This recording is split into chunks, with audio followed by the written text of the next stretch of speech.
Welcome to Diversity Conversations, where we engage in thought-provoking dialogue to identify leadership solutions to today's most challenging conflicts. Stream live each week, Saturday 9:30 a.m. to 11 a.m.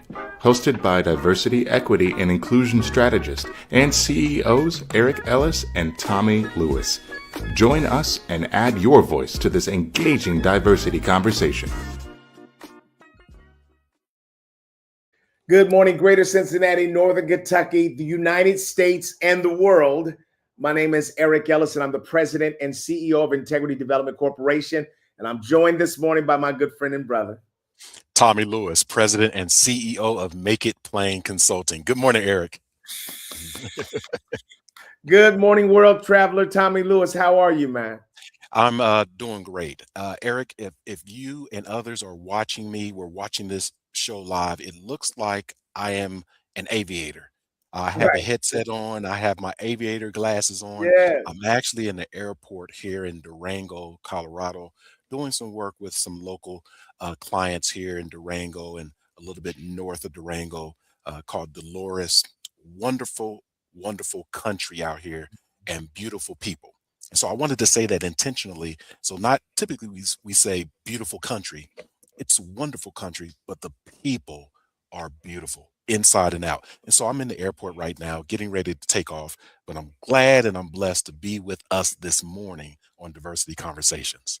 Absolutely, absolutely. Hey, Tommie, as we usually start each week, we want to sort of highlight any critical conversations that we were a part of this week. I certainly appreciated being a part of one of Tommie's clients. Sort of had a session this week on implicit bias, and we had a wonderful experience together. You in Cincinnati, I was in Louisville, man. I appreciate that opportunity to serve with you and all the great work that you're doing with Network for Hope. Yeah, I appreciate Eric and the seamless work that we do together and other colleagues. And for example, if I were to be a partner with you on a client, I would not mention anything about my company because I would be a seamless partner to integrity development, right? And so that's seamless. With our work with Network for Hope, and many folks are familiar with them in the tri-state area of Ohio, Kentucky, and Indiana, but it's a great organization that really identifies those who have transitioned and they are eye tissue and organ donors. And so throughout the states of Ohio, Kentucky, Indiana, and West Virginia, we're working to really strengthen their own cultures as they're growing through mergers and acquisitions. And through mergers and acquisitions, there's oftentimes folks who are holding back and remembering how things used to be prior to the merger and prior to the two or multiple cultures coming together. And then there's some folks that say, hey, let's go forward. But at the end of the day, there are real issues that need real solutions. And so we were a part of working toward these solutions. And I'm so blessed to have you and others on this journey. Absolutely. They had an activity that they did before the session started where we each got a handful of butterflies and we put them down in their mission board. And it was a powerful experience, man, just to really be a part of sharing that with them. What a critical organization and a critical thing that they're doing. The other thing, Tommie, I'm actually still shaken a bit by our wonderful guest that we're going to have today. Renee Mahaffey is she is with Interact for Health. She just talked about our health outcomes not improving. And I was thinking about that, Tommie, that as smart as even we are, I remember God said to me one time that you're putting premium fuel in your car and you're putting regular fuel in your body. And so you care more about the fuel that you're putting in your car than what you're putting in your body. And Tommie, as we'll have you introduce Renee and bring her to the stage. But even before that, I think that we have to find ways to care deep enough about each other that we begin to make this personal as individuals within a community to say, how do we connect with each other in real ways? You know, I talked about you and I, one of the things that we do after many of our podcasts, Tommie, it's not uncommon for you and I to spend another hour or two just talking with each other about life. And I cherish those conversations. Sometimes we're crying together, but we're very transparent and honest and helpful to one another. What if we were to commit, and I think that we should, Tommie, to look out for each other from a health standpoint, to say, hey, how are you doing? And how do we sort of not become a nuisance for each other, but a supporter for improving our quality of life? Anything you want to say about that before you bring on our guest? I would agree with you, Eric. Two things. One, from my personal experience, and you know this, and our community members know this, that when I was 24 years old, I experienced a heart attack when I was living in Nashville, Tennessee. I had 2 cardiac arrests. And so I basically died twice. And because of the grace of God, first and foremost, and then the very educated and skilled hands of those first responders and healthcare providers, when I was working through the journey of my attack and experience, ultimately, the root cause of my condition was high cholesterol, which was not as much induced by what I was taking into my body physically by way of food, etc. But it was mostly my mindset, stress, the stress of having to do whatever I had to do, coupled with diet and lack thereof of health care, personal health care. And so when we look at health gaps, there are a number of things that our guests will be able to very well speak to. But you're right, Eric, that you and I and others in our community should pay attention to one another's mental health, physical health, and not just take oh, I'm okay as an answer, Right, right? That's right, the default. Oh, I'm good. I'm okay. right, So we right. do want to always encourage our community to like and subscribe, to keep us coming up on your morning threads so you can join conversations like this. This is an important conversation. This is not about talking about what are all the problems, which we will surface, but it's also talking about what can we do. It is my honor, Eric, to bring to the stage our guest, Renee Mahaffey Harris. She's the president and CEO of Closing the Health Gap. She may or may not share, but I'm going to jump ahead of her. She's coming to us remotely from Texas, right? So we are national, we are global, and this is a leader to listen to. Welcome, Renee. Well, Tommie and Eric, thank you both. I am honored and blessed to be here. Eric, as you were talking about health, and Tommie, as you shared your story about having a cardiac arrest, well, at 24, I'll assume that you've made a lot of lifestyle changes. But I guess what's most important is our health is everything. I didn't start my journey in health. I started my journey in politics, which was interesting, and then into banking. But what has always, and then after that into starting a national organization affiliate in Cincinnati called the Greater Cincinnati List, and then starting my own business that then led to me doing work with Center for Closing the Health Gap with the founder Dwight Tillery, and ultimately God said, "This is where you need to be." So my journey hasn't been a straight line. And I say I have failed forward. Many things in life that sometimes I share, sometimes I don't share. But, when I think of being in a difficult marital situation that was verbally abusive in nature, that I said to myself, I'm out front looking this way, but I'm going home every day fearful. And then, just seeing how life's journey and people don't necessarily know all that's really happening with you. But by the grace of God, I am here. And I never take lightly the fact that we don't know what someone else is experiencing. Amen. And so as I have been blessed and God has given me this assignment in health, I'm reminded of that every day. And I think sometimes we forget how delicate life is and all of the pressures that we face. And the more I work in this field and the more I'm exposed to some incredible researchers, recently I began to understand this correlation between what's happening in our mind and brain to why we are disproportionate in so many disease outcomes. The trauma of being Black in America is real, and it is a big factor that contributes to our disparity and gaps in health. But there's just a lot of research on us. So I am blessed to be the daughter of two incredible parents. My mom has gone on and is in God's hands now 5 years. She was my rock. My dad, James Mahaffey, and I have three wonderful siblings, Jamie Mahaffey and Stephanie Jackson and Shannon Mahaffey. They make me who I am, including all of my aunts and uncles and cousins. Like we, family is everything. My brother has gone through a journey. I know you mentioned Network for Hope. Andrea Donson, I call her Andy, is a longtime friend.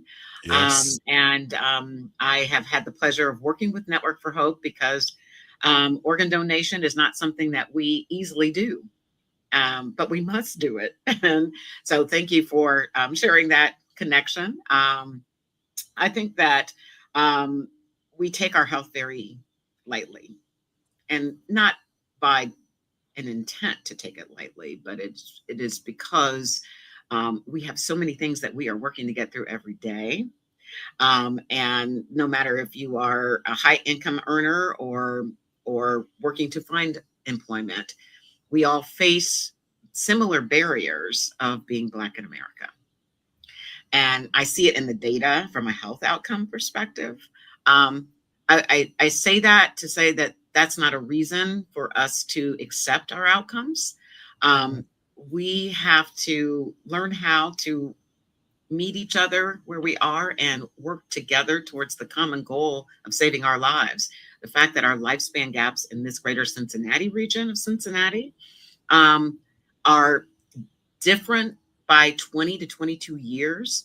Our Black men have the highest difference in that life expectancy. Out of 500 major cities in the United States, we are 16th in this region in life expectancy. And then even comparing us to other major metropolitan areas of Ohio, we are 11 and 13 years behind Cleveland and Columbus in life expectancy. And so I'm like, once I learned that data, I knew a lot of data. I was like, this is a crisis. This is urgent. Why? Why? That Right. means years of life lost. Right. Yes. Renee, I want to do something. Sometimes we sort of just slow the picture frame down. So I'm going to rewind just a little bit and then we'll come back to this. Okay.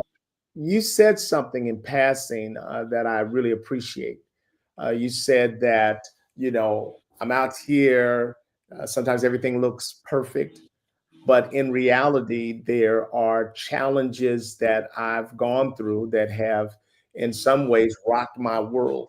And I think that we certainly can relate to that.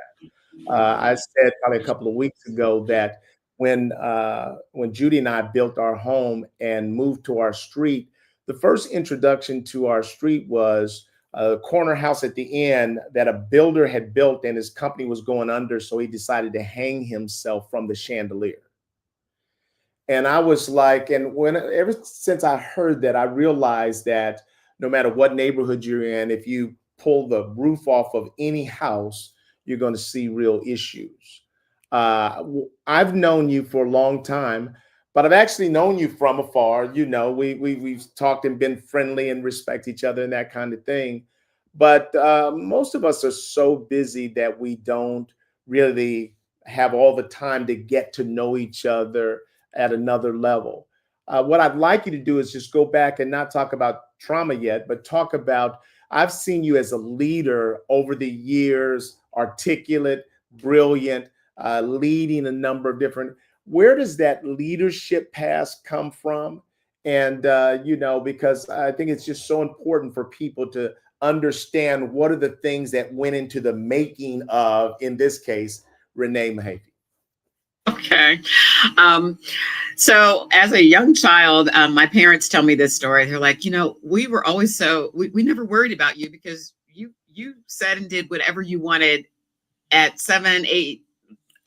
And one experience in particular, my dad brought to my attention recently. He's like, I remember when you had the neighborhood kids standing on the corner, and this is, we live in Forest Park, and this is earlier in this, I don't know, the time where it wasn't as diverse as it is today. Mm-hmm. And she's like, he said, you had all these neighborhood kids standing on corners saying, say it loud, I'm back and I'm proud. And I was like, he's like, I pulled up, I was like, what are you doing? Right. I was like, well, Dad, we have the right. And I was in 7th grade. Okay. In the middle. So, and, again, high school journey, went to Green Hills. And it was before there was greater diversity of Green Hills. And I remember some of my peers saying, well, you can't do that. And I was like, oh yeah, yes, I can. And so I think God put this fierceness in me that I was like, I can stand alone because this is what I believe needs to happen. And that's who I've always been. I've always been that way. I remember at OU, my friends were like, does everything have to be about a cause? And I was like, yes, there's some serious issues we have. So that is who I am. It's who I am. So my journey has, I guess, taken different routes, but it has always been that I'm true to who I am, and I'm able to sometimes speak about difficult things in a way that people can receive, even though they may not understand what I'm saying to them, or how I'm really kind of chastising them, but they don't really see it that way. And I do believe at the end of the day, people function out of what they know and their experiences in their life journey. And I will also say, I guess this is kind of the flip side of this conversation. I also remember, and this is kind of, I guess I feel like a delicate thing to say, but I remember people saying to me, well, why do you act so white? And I was like, I don't even understand what that means. Right. I was like, and to the extent, in middle school, I think 7th grade, I had to stop riding the school bus because I was bullied heavily by everyone on the bus, and I never changed my tone, and so it eventually my parents had to take me off the school bus, and I got driven to school every day. And I guess the point of sharing that is that I didn't understand why the fact that what I was pursuing, running for office in school or whatever, was what I believed I should do. And that didn't make me not Black. Right. I've always talked the way I talk. And, I grew up in Baptist church, and my friends, I remember saying to me like, okay, we're going to teach you how to talk differently. And I was like, oh, okay. I said, but this is who God made me. And I know who I am, and I know whose I am. Mm-hmm. Well, I want to add this. Go ahead and finish your thought, and then I'm going to add something. Oh, no, that's all I was going to say. Okay, so I want to add this because I know we don't hear this enough in Cincinnati, but I want to tell you how proud I am of you. I'm proud of your brilliance. I'm proud of your language. I'm proud of the leadership that you have provided to our city, to our community. I think that you're a special gift to our city, to our community.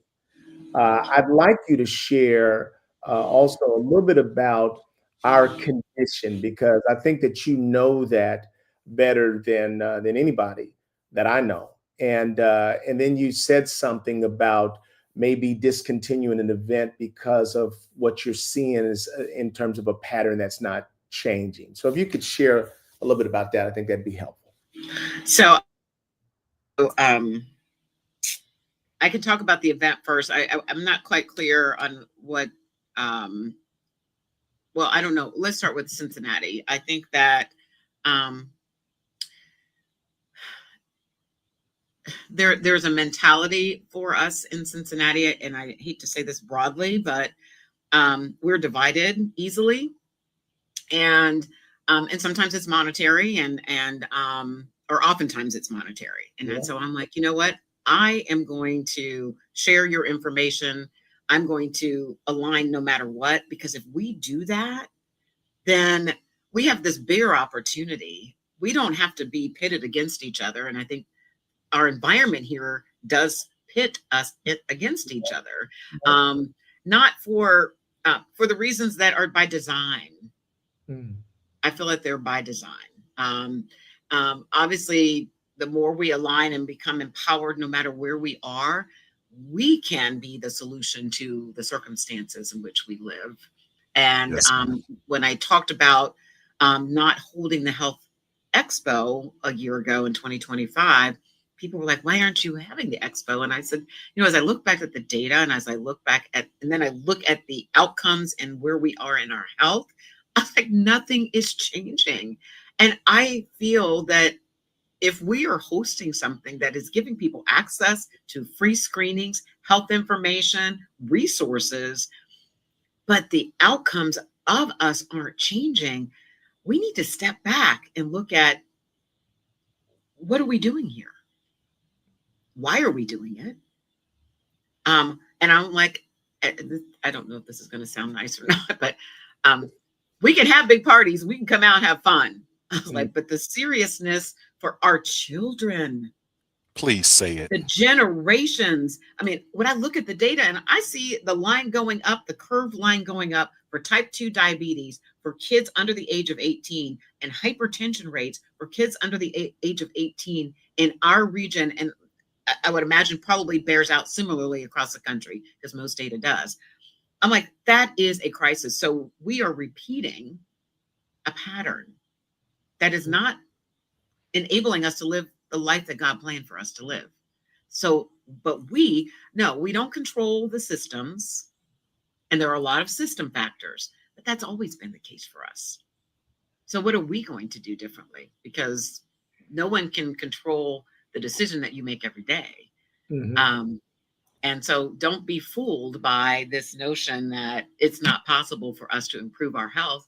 The statistics are horrible, and they're not going to get better, because the health system is about to go upside down with Medicaid and Affordable Care Act changes and people losing Medicaid that was expanded. 700,000 people in Ohio will lose Medicaid because of the expansion that occurred under the Affordable Care Act.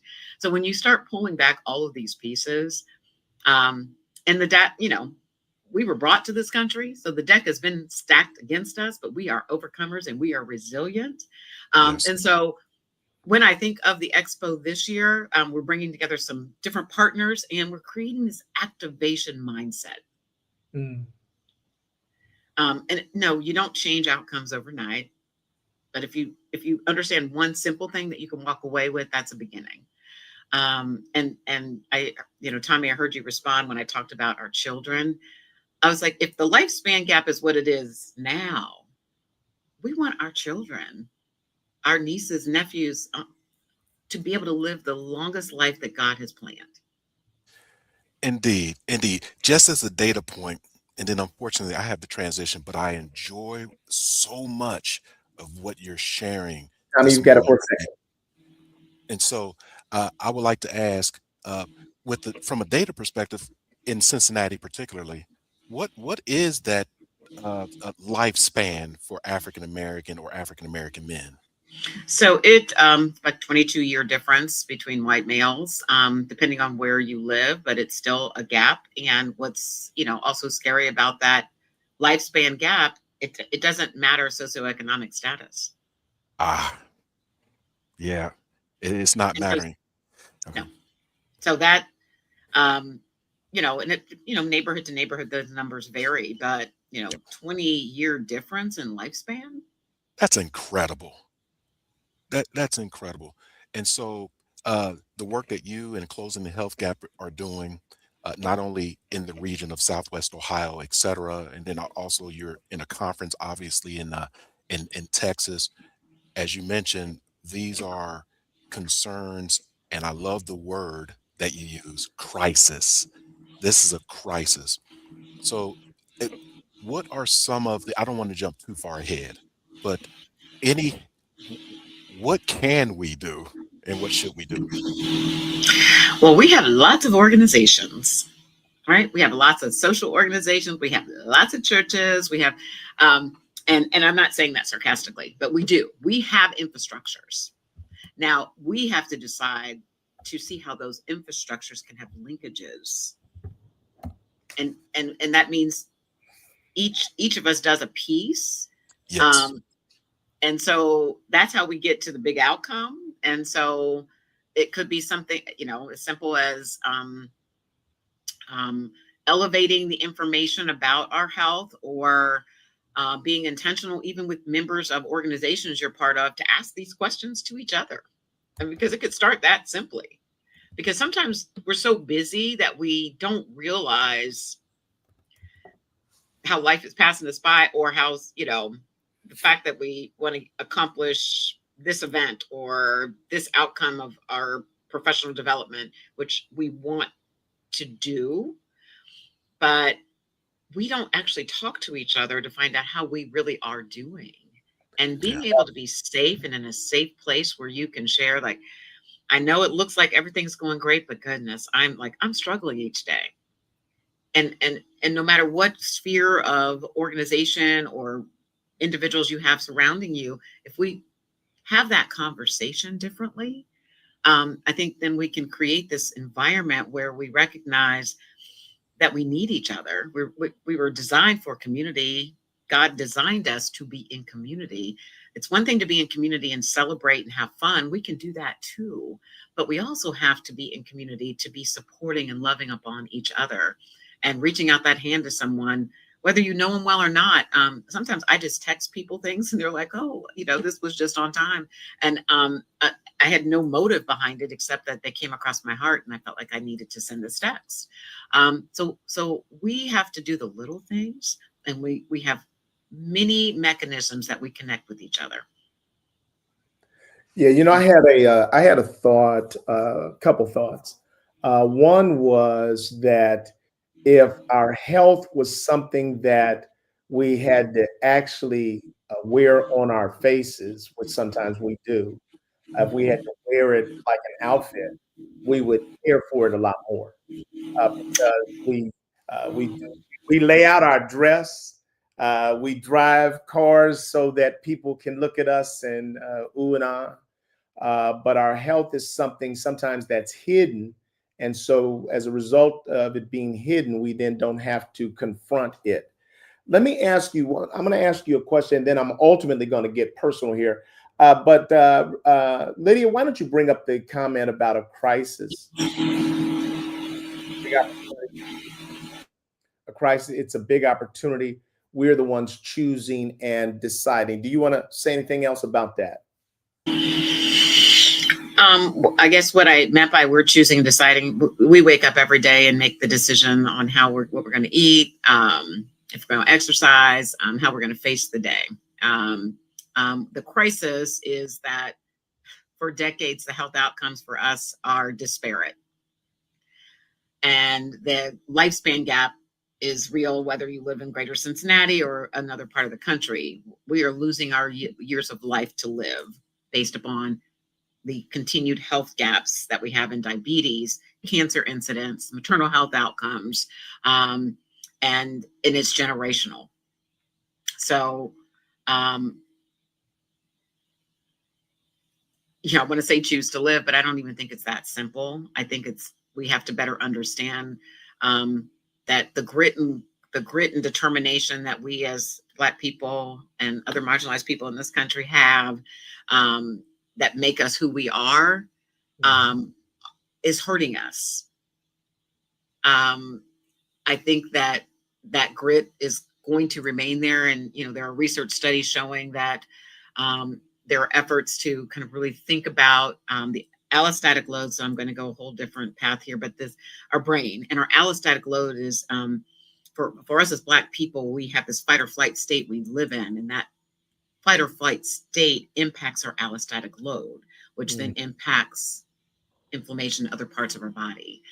And research is just finally beginning to uncover that, research that has just begun in 1993 to draw that correlation. And then we start looking at diseases like dementia. And there's more research evolving to help us understand the connection to it. So that's why I say choosing and deciding. But first we have to know, right?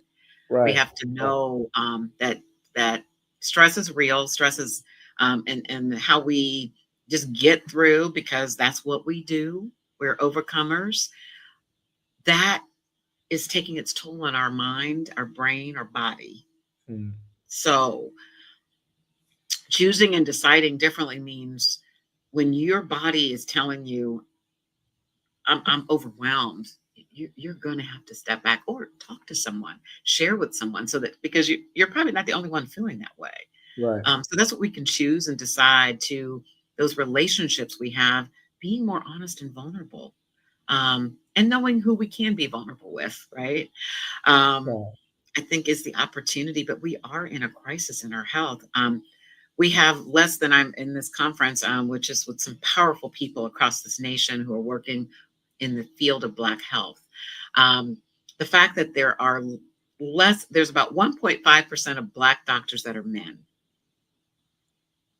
So when we know, the data tells us that you're more likely to receive and act upon information from someone that looks like you. For men, it's someone that looks like you and that's the same gender. So if only 1.5% of doctors in these United States are Black men, and the whole number for percent of Black doctors is about 5%, and is shrinking because of Supreme Court ruling, because of DEI. So applications are blind. Right. The number of Black students enrolled in medical programs is declining, and other medical professions. So the answer is not necessarily going to be that we have more practitioners that look like us. It's going to be more how we're taught how to advocate for ourselves, how to take someone to a doctor's appointment with us, how to decide to let the doctor know, I'm going to record this appointment because I need to go back and reflect on what has been said. Utilizing the mechanisms that we know hospitals are evaluated through, such as my chart, anything that is a permanent record, and understanding how we can become more empowered in our ability to advocate, be it for our children, ourselves, or our families. Those are the choices and decisions that we can make differently. Those are simple choices, right? Right. So I've got a question for you. So here's what I'm going to do, Renee. Okay. I'm going to move the conversation from generic Black people and marginalized folks, and I'm going to zero it right down to Eric Ellis and my family. Okay. And let me start by saying to you that I'm diabetic. I'm on medicine for type 2 diabetes, high blood pressure, on high blood pressure medicine. I was saying to you that, I'm having this wonderful conversation with my boys, my children. We are bonding wonderfully. We love each other beautifully, but we really never talk about health at all. I can tell you that as optimistic and enthusiastic as I am as a person, I'm an extrovert, that I do feel the pressure of the society. I feel society's pressure on me on a regular basis. The industry that I'm in is been attacked and dismantled in many ways by the president. And, I see myself as an ambassador of peace. And yet on the inside, you are still battling these things in life. And so my question to you is, I think about it in threes, but you can answer it any way you want. What are the three things that I need to stop doing and what are the three things that I need to start doing? The reason why I think about it in threes, just think about what people can remember. But what I'm going to do is with my mental notepad, I'm going to take note of the things that you're saying. And I'm saying to you that today, this conversation is going to be consequential for me. So I'm moving it from something generic as the Black community and all of that. And I'm bringing it down to one statistic myself who's not really doing all the things that, we're bright people. And if we're not somehow getting this, how do we expect anybody else to? The mic is yours. Okay, so my 3 things around the disease factors that you shared. There is a correlation. So I guess, first you need to understand there is a correlation between diabetes and hypertension. And the fact that you're taking your medicine, meaning you know the number and you are diagnosed and you're managing it. So that's number one, right? Yeah. So is manage what disease diagnosis you've received on an ongoing basis. But I would also encourage, so that's 1. 2, make sure that your family know the disease factors for you, and that you also be able to share if there are other disease factors in other generations of your family. Mm-hmm. We don't talk about that. So 2, make sure that your kids and your siblings, you talk about the generational factors of disease, right? And then 3rd, look at your lifestyle.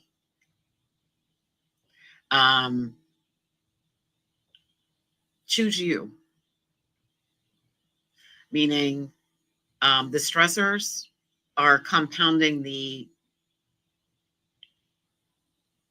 effects, even though you're managing 2 diseases. Right.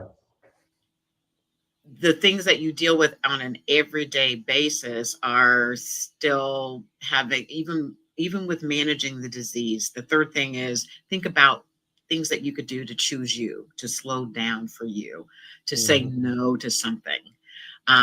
Or be very honest with someone. I'd love to do this, but I have this many things on me. And right now, I don't think mentally I can take on, because what's happening here, that has a direct correlation to, even though you're managing, the other things you need to do are choose choices on your daily basis. If you wake up and you're a little, cancel a meeting. So right. I guess first, knowing your numbers, you got that. 2, talk with your family, your immediate family and your extended family, and understand, so that, because when you all start talking about the disease factors, then you're all going to start thinking about, when you get together differently, what you prepare to eat and how you encourage and support each other. And then 3rd, figure out when you need to say no. Mm-hmm. I don't know if those 3 things make sense. Yes, they do. I can tell you, because I'm a student of myself, the things that I am not managing to the level that I should is what I eat, when I eat, and exercise. So I think those are major things. So I do bootleg kind of strategies. So I'm now buying a lot more fruits, and my thinking is eat things that come out of the ground. So think more about eating things that come out of the ground. But I'm not exercising regularly. I still feel like I can run through McDonald's every once in a while and get the fries and all of that kind of thing. What have you seen as strategies people have utilized to make a healthier lifestyle more convenient? Because I don't think that our solutions are as huge as we feel like they are. It's a matter of making good habits a routine, healthy lifestyle a routine. What have you seen people do around eating, around exercise, that you think can be implemented without people all having to go out and join gyms and things like that? Exactly. So our Do Right campaign is the lifestyle campaign. So one thing is, instead of a soft drink, drink water. And even though if you might feel like you still need that soft drink, I love water. At least replace 2 of those soft drinks with water. Right. Your point about eating,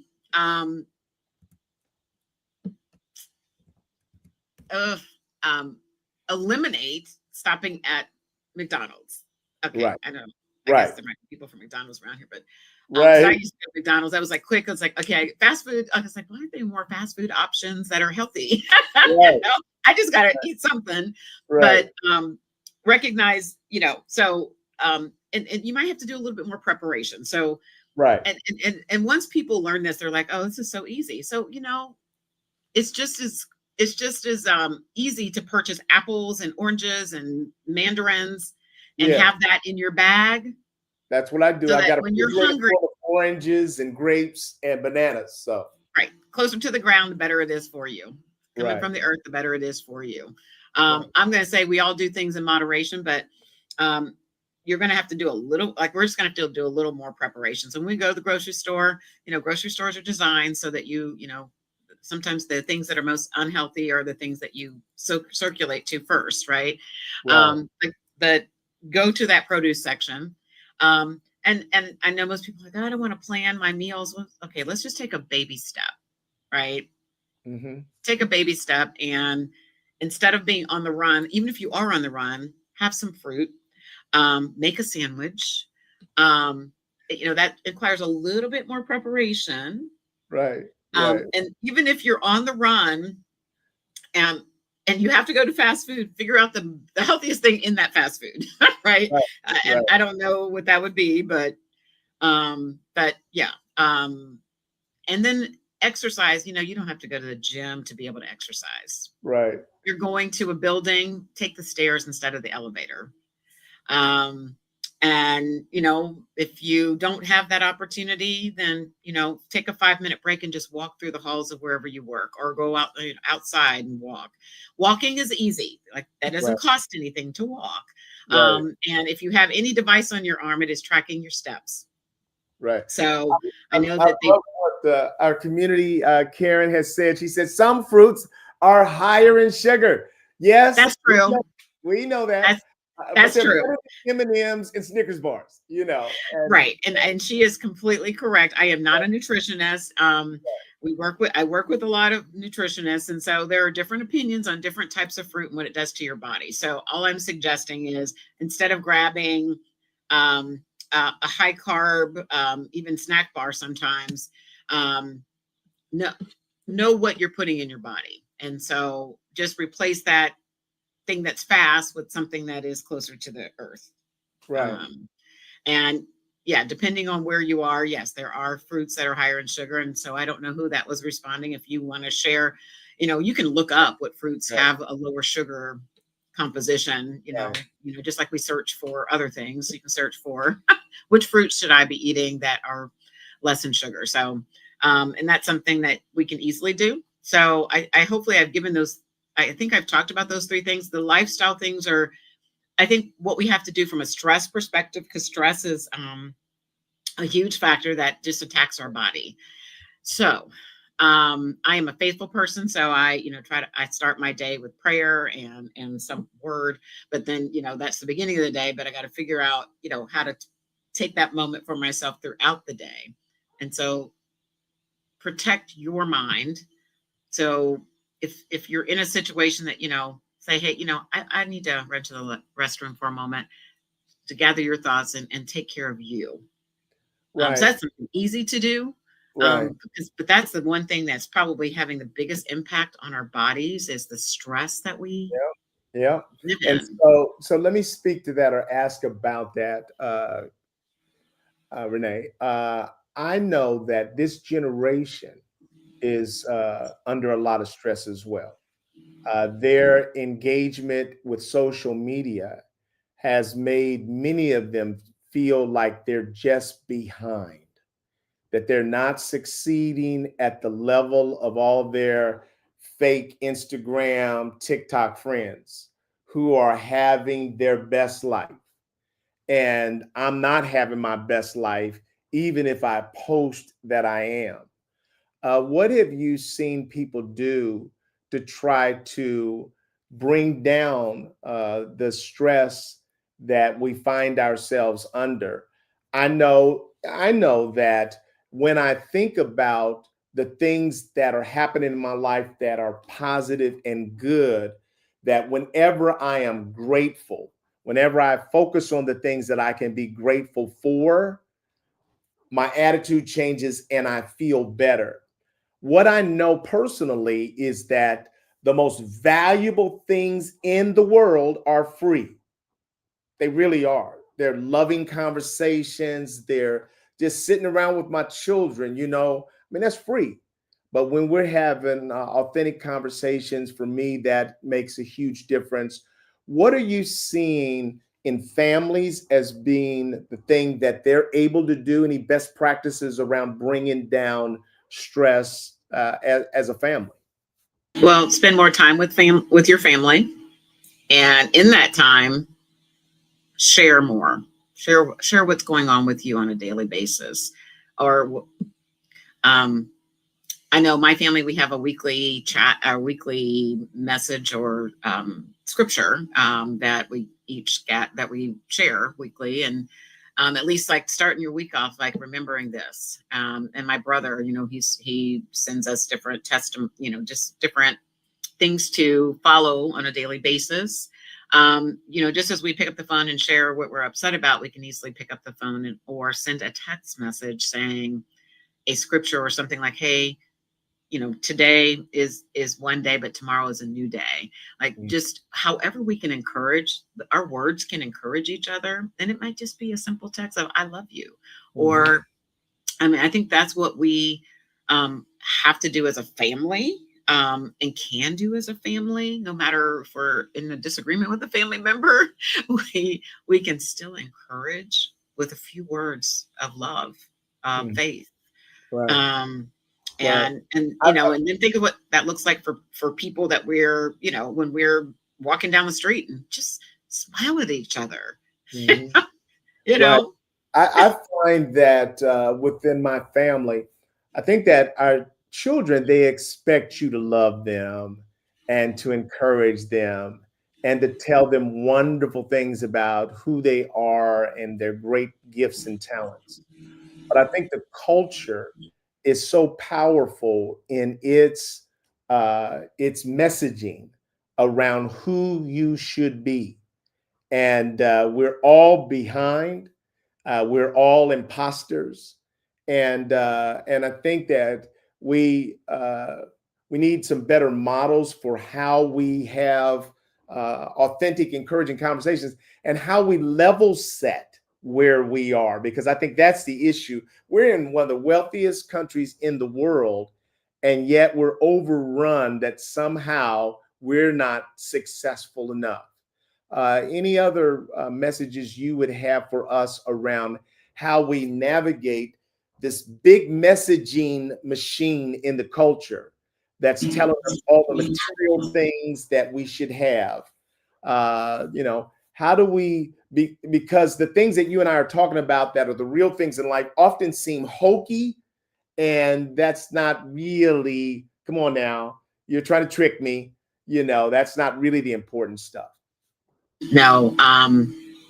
So I laugh and say I have all this gray hair, so I mentor a lot of people, or they call and say, "Will you be my mentor?" I'm like, "Oh, okay." I was like, "I guess because all this gray hair," but no. And I said, you're gonna have to be able to look in the mirror and say, and really talk to yourself and face like what you're feeling. And so if you have people that you're surrounded with that can't be there with you and you being honest about how you're feeling, then those aren't your people. Right. And then what you may be seeing on we know it's manicured. It's manicured, right? Like, come on, life can't be, we all have bad days. Right. So I would encourage you to, I can't tell you to stop looking at social media, but just know that is that person's story, and you don't really know the whole story. You don't know everything behind the story. Right. So I would caution you to make sure that you know where you are, and you can be honest with people. I think that might be a really huge step we can take. And I saw something recently. It's like, people like, how you doing? People like, oh, I'm good. Like, are you really? Like, it might be okay to say, hey, you know what? I'm taking it one day at a time. That's what I say to people more often now than not. because that's the reality. I am taking it one day and sometimes one moment at a time. Mhm. And that's okay to be able to say. Right. But I think if more of us say that to each other, I think it might be more normalized. Right. I think that, so for me, I'm transitioning as a parent from the parent boss to parent friend. And that's been a neat transition because I'm able to be very honest with my children around successes, good decisions, and mistakes. And I'm grateful for that. We had as a guest a couple of weeks ago, Duran Hunter. Duran Hunter wanted to come on the podcast to talk about vitiligo. And he just talked about really having two older siblings that got vitiligo. And he was like, God, just whatever you do, don't let me get that.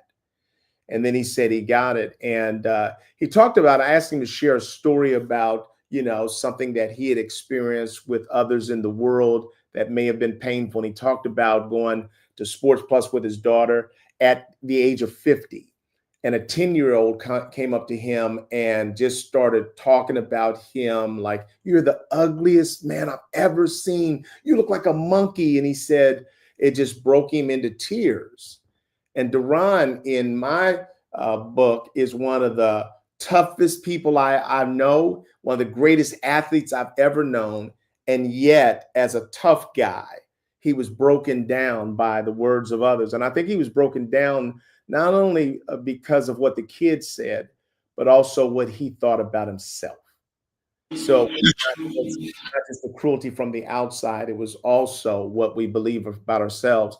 And so I think that's part of the challenge that as we try to encourage one another, how do we get people to see themselves differently? Because as we talk about that stuff out there on social media is fake, if you're still raking yourself over the coals mentally, because somehow, and I'll tell you, we all can say intellectually that we haven't bought into this materialistic society, but it is, we're enveloped in it. We're just in it. And, when we experience something else, we know that that's a blessing, that's a value, but it really is difficult. And if I were to sort of want to make something go viral, it would be, how do we get joy, self-love, and understanding about what's real, how to get that to go viral? I say internally. So I made that term, several weeks ago, going viral internally. So instead of out there, how can we get something to reverberate so often inside of us that we in fact believe it? Any thoughts that you have? Well, a lot of thoughts just came to mind. And one was, as I'm sitting here talking and I'm saying all of these, I think very positive things. Sometimes I wake up and I suffer extremely from imposter syndrome. I don't see myself the way other people see me. I don't, and I've been told I don't receive compliments very well, and I don't. I will give a justification, but for God, or there's another, because obviously, I'm being honest in that I feel like I am doing God's assignment, but I don't see myself the way other people see me. And so I think the more that I guess we can be honest and have that conversation with each other, then it makes it safe and okay to share that I may look like this. I may, you may see accolades and accomplishments, but that's not what I feel. And that's honest. I'm being very honest. And I really hadn't thought about it till you pushed that conversation. I have a 25-year-old daughter who is in her third year of medical school. And I have, raised her primarily as a single mom. And I have seen those times where in life I can't protect her from it. And Right. And she is of that generation, but she also is surrounding herself. So make decisions about who you're around. So I think, like, what, if nothing else I've seen her do is, I've just chosen to not have that person in my space because it's not healthy for me. And so we all have those experiences. And I think we want to surround ourselves with people that we can actually just take away the layers. Mm-hmm. And so maybe that's the opportunity for us is the more honest we are about how we are really feeling and seeing ourselves, and sharing that with others, it can begin to have an impact on more kind of real conversations, a different reality, because that's really the truth. Um, I'm not a big social media person. That doesn't mean that there's something wrong with social media. It just means that, you know, authenticity. And one of the things I do say to folks from a mentoring perspective, your integrity is all you have. Mm-hmm. So if you remember that you can say and present, but who you are and that integrity that you know is what matters more than anything. So Ken Wilson has said, "Hi, Renee. Haven't seen you in ages." Transparency is powerful. I want to restate this, Renee, because I feel it more today than I certainly have in all the time that we've known each other. That I want to reinforce how beautiful you are. And when I say beautiful, oftentimes we go towards just the external. And I think that that's a part of beauty. But I think that there's something that's far richer in beauty, and that's what's happening inside of us. And so, what I feel coming from you today to our community is absolutely beautiful. I want to also say to you that I see you as, in many ways, a first responder. You are a person with a lot of information that can give us life. You can only rescue somebody from a burning building if they'll allow that to happen. And so I see you as a resource. And so today I have been blessed by the wise counsel that you've provided for me. I believe that you should be doing a podcast on a regular basis, health conversations with Renee, because I think that you have the kind of demeanor that people would appreciate. This is an urgent call. It's an emergency in many ways that we don't see. I know that because death doesn't look as evident, that it is pursuing us, then we just delay our serious thinking about that. And I mean, you just said it in just a few words before the show, and those few words impacted me so deeply that you are saying, because I can relate to that. See, my integrity says that I'm trying to do something that's trying to make change. If what I'm doing is not making change, I'm going to be the first to be honest about that. And so that's what I heard you say. You said, look, if this isn't really having the kind of impact, I don't do token things. And I just have appreciated that. And I want to say to you that somebody has heard your heart and your call. And I appreciate that from you today. Thank you, Eric. Thank you. That means a great deal to me. I think the more honest we can be with each other, I think that's our opportunity. But sometimes it starts, when you talked about your family and your kids and kind of that change in dynamic that happens as your children get older. And if we can start there, then it'll be easier to do it with others. And sometimes family conversations are sometimes the hardest. I know I have that conversation with my brother, but he is, now being able to, through his journey, be able to share his truth that will have an impact on other men. Our men are sometimes the least focused on when it comes to research. But we need our men to be strong, healthy, and able to fulfill all that God has planned for them. And we're working with groups of doctors, so that we can have these safe conversations for our men, not frequently, but on an annual basis, where you are exposed to a doctor that looks like you around a specific disease factor. And we just have to figure out ways that we continue these conversations for us, by us, But I have faith that that is going to begin to change how we approach. I hate hearing the statistics that we have the worst outcomes. Yeah, absolutely, absolutely. Let me that- ask you one last question because we're at the end. But I know as an athlete that those of us that played sports, man, we loved getting out there working, practicing, because we knew that that was going to help us to become a better athlete, and we're going to be able to, turn that into something. Are you aware of any kind of groups that have engaged men in that way? Because I know women do a lot of things in church, that they'll do a fitness night and they'll bond and they'll have fun together. But I'm not as aware of how men are leveraging our cultural values around sports in a way that could engage us. Because anytime you have us climbing and competing, doing that kind of thing, we're there. And I feel like there may be an opportunity for us to leverage that to get our attention and engage. So I do think that that is a huge opportunity. What I have seen men do is have safe places to have conversations around mental health, and like that. At least I've seen that happen. Yeah, but you're raising a really, really critical point because of sports. I think that that's an opportunity to pursue. Right. Because we've never, because we look at doctors, they're nerds. And anytime there's a doctor, it's like, oh my God, he's going to tell me bad news. And so, so I don't know if the medical angle is as much. I think you're right. Out of all the doctors that you could have, you'd probably feel more comfortable talking to a Black male than you would anybody else.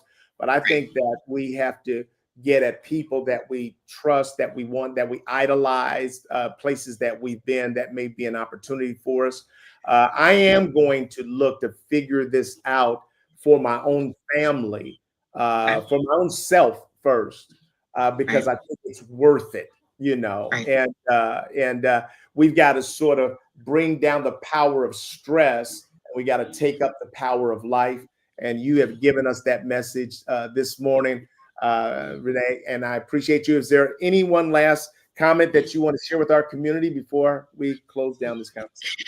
You may have heard me say it. If you're from here, we must save us. And I mean that not just for those 4 words, but we have the power to save us. So whatever that step is that you can take with your family, and if that's the easiest place to take it. And try to be a little bit more open and honest about what really is going on with you, because somebody else will then open up and share. Right. Well, thank you, Renee. You have joined us today. Community, I hope you've taken something away from this conversation. I hope this conversation is one that you'll share with others. Closing the health gap is where we've got to be. And I think it starts with every one of us. I want to thank you for joining us today. Thank you, Eric. And look forward to community, you all joining us next week for another installment of Diversity Conversations. Take care.